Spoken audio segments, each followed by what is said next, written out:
Hi everybody, it's Hope from hopeyoder.com and we're with a fundamental video 15 for Craft and Cut. So let me just start by showing you the save to cut. If I was going to create a design, let's take this cameo and let me open it up in the layers window. And if I wanted to do the cameo in red and the face in black heat transfer vinyl, first I'm going to go ahead and save the design the way that I want that with the size, and I'm going to write down 2.71 wide by 3.63 high.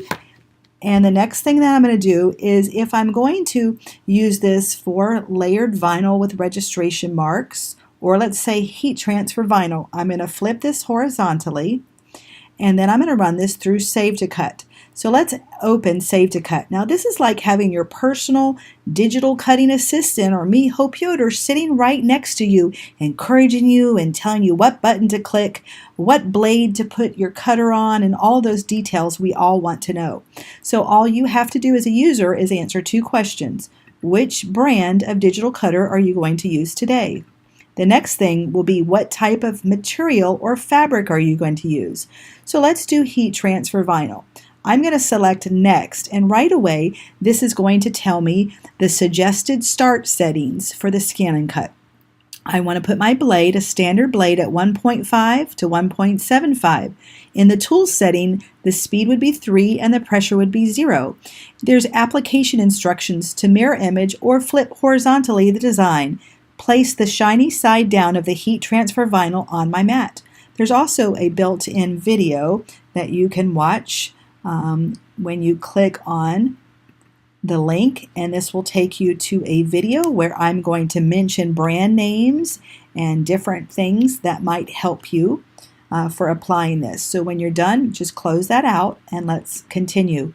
Don't forget, this means it's something really important to help save from an error happening when you cut and weed and apply this.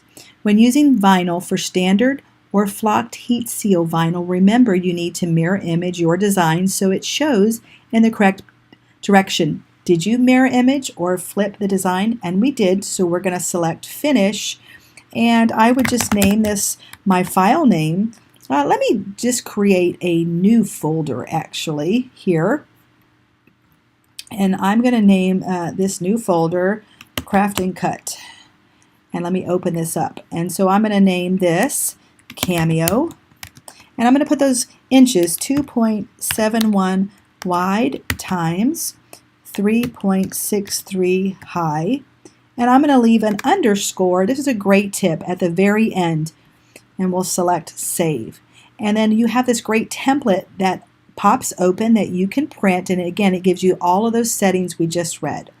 So let me show you what happened when we save that. But before we do that, if you look in the layers window, how many colors of heat transfer vinyl am I going to cut? Well, if you said 2, you're correct. We would lay a black and a red down, which means we need 2 different cut files. We would need a black cut file and a red cut file. So let me open a new window and let me show you what happens when you run your designs through Save to Cut. So let's go find that Craft and Cut folder that I created. CNC, we'll open it and check this out. Cameo, WAF. Now a WAF file is the native editable file that you can open, and you can make any changes that you want without having to recreate the design. So if I wanted to change that and resize it, I could do it there. Beautiful. So it gave me the native file, but if I look under Import, it also gave me the 2 different cut files. Check this out. It calls it file 01. Now remember, I suggested you put an underscore. That way all the numbers are easier to see if they're separated. So 01 cut file and 02 cut file. So when we open these back up, check this out. It's showing you the 2 different cut files. To find them, you go under Import.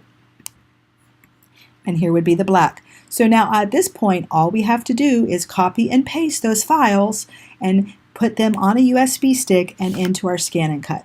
So that's how you use Save to Cut. Now I'll tell you, I run everything through Save to Cut when I'm done designing it. And the reason is it's going to give me the editable WAF file and the cut file. Now you need to keep in mind in the layers window, how many ever different colors you have showing is how many cut files you will have. So if we have 2 different colors of vinyl, then it's going to give me 2 cut files. If I added one more shape in here and I colored it orange, and for some reason I wanted to make this design, then it's going to give me 3 different cut files at this point. So Save to Cut should be your BFF. Now let's get rid of this and let's go to a new page, and let me just show you some other advanced editing features. Let's draw some different shapes in here, and I'm going to fill it with color, and then we'll draw another shape, and I'll fill this one with color so you can see it. And let's just use these 2 shapes for right now. So I have 2 different shapes. I can view them filled with color or unfilled, and that way you can see the intersect lines. Let me actually change this to something you can see better. All right, so let's go and fill this and use some of our advanced features. And you'll find editing features. You'll find them by clicking on this drop down arrow. So first you have remove overlap. So the 2 objects that are overlapping, it's going to remove the overlap. So let's unfill this now so you can see what happened. So I have removed the overlap, and if you embroider, this probably makes a lot of sense to you. So let's undo this, and I'll undo it one more time.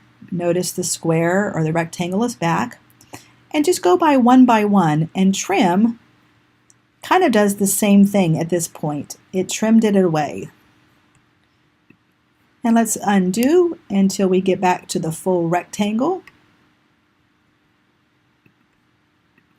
And just keep going down this area. You've got Weld, where now, if you look in my layers window, look what happens when I weld these 2 together. That you create one shape. Now, actually, that kind of looks like a toilet seat, right? My husband's a plumber. Shame on me for thinking that. All right, so let's undo this until we get back to the 2 different shapes.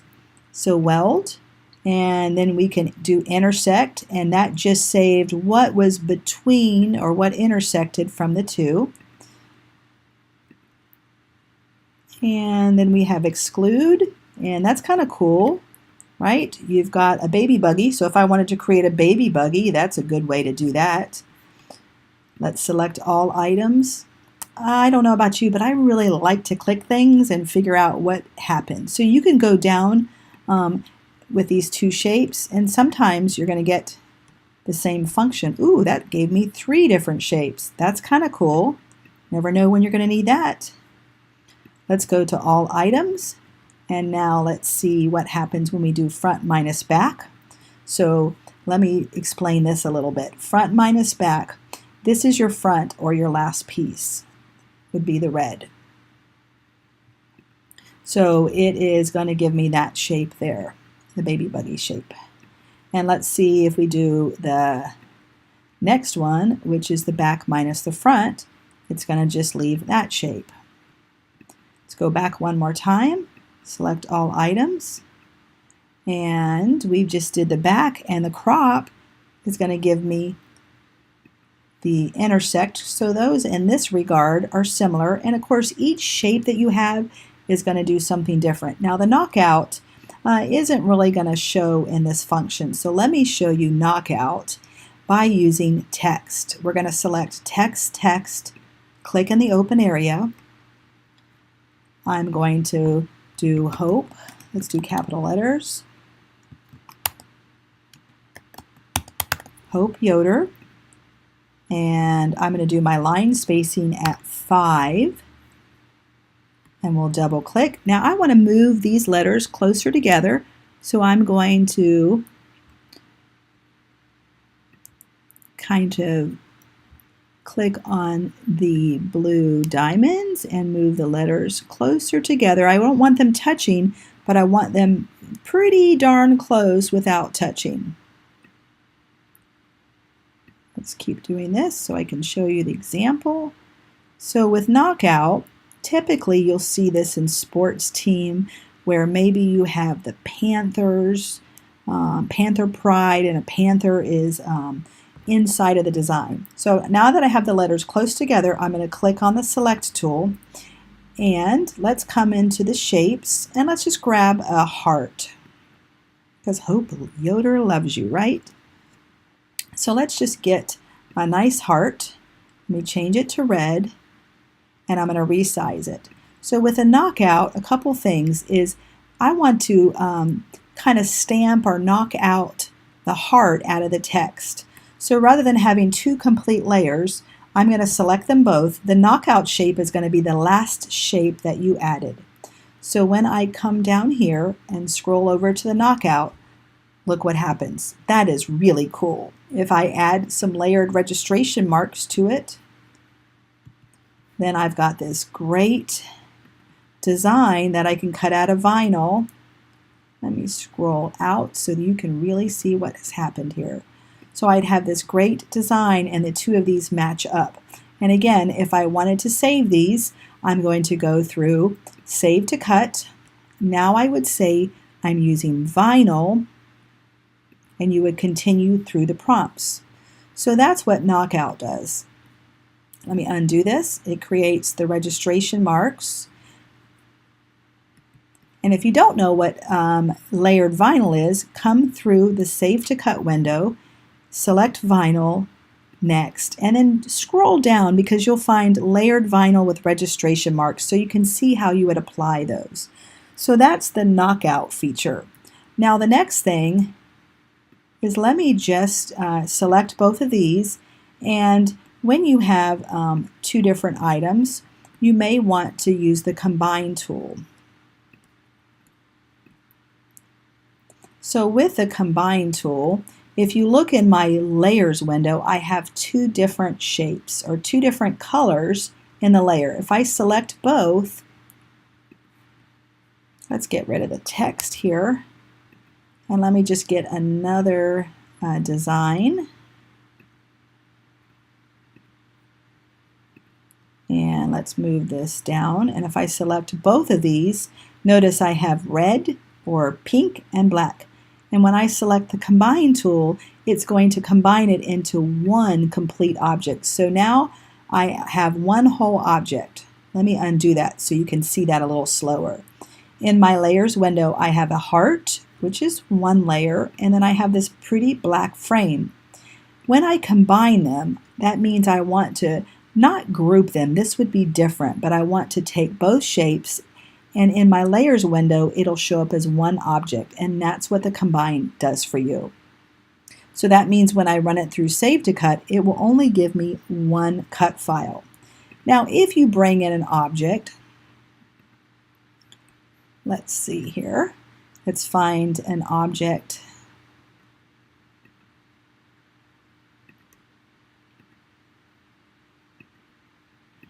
Like this. I'm going to get rid of this area. And if I right click on this, I could then, oh, no, let me find an object that's grouped. Well, we'll go back to this. Notice in the Layers window, this is one object. So to be able to use all the parts and pieces, I simply select it and I would right click and left click on Break Apart.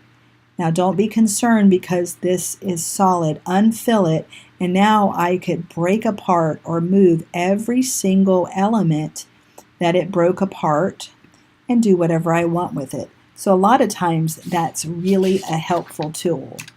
And the last thing that I want to show you is an editing tool called, let me get rid of this, and we'll right click to delete this. And if I have this, I may want to edit the shape. For instance, I may want to round out the edges. So in this arrow, I can find my edit path. And notice all the nodes. With the nodes, I can click on them and move them out to change them, or I can simply left click in between where there is no node and change the shape. So again, I can change that node completely by clicking on a node, clicking in between the node. I can even right click and add a point so that I can change the shape, or I could right click on a node and delete the point. Lots of things that I can do to change an existing shape the way that I want it. So these were some advanced features, editing features that you might find helpful in Craft and Cut.